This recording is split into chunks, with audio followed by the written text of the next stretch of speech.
In Part 1, Scene 5 of Faust, Auerbach's cellar in Leipzig, a group of students are drinking, singing, and complaining about their love lives in Auerbach's cellar.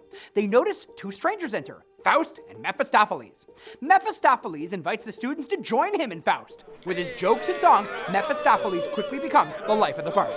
Mephistopheles conjures up wine straight from their table. Faust calls them nincompoops and wants to leave.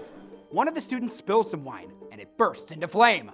When they draw their knives, Mephistopheles casts a spell on them that makes them think they're in a grape arbor. They start plucking at each other's noses, thinking they're grapes. Mephistopheles ends the spell, and he and Faust vanish.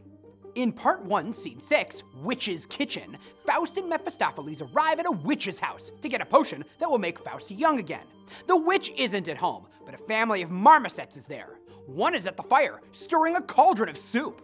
Faust looks in the mirror, where he sees a beautiful young woman. Suddenly, the cauldron boils over, shooting a flame up the chimney, just as the witch is coming down it. She is angry, flinging fire across the apes and her visitors.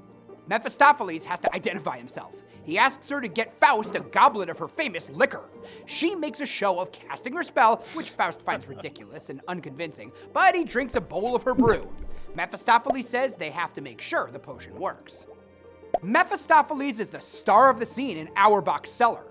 Faust has only one line. Mephistopheles never uses his supernatural powers to directly influence Faust's emotions and so win their bet. This indicates that he's honorable in his way and wants to, and believes he can, win his bet with Faust and the Lord honestly. Auerbach's cellar, the setting of Scene 5, is a real place. As a young student in Leipzig in the 1760s, Goethe himself had spent many an hour there. There are paintings on the wall of Faust talking with the students and riding a barrel. Faust finds the witch's chant, which is about numbers, ridiculous.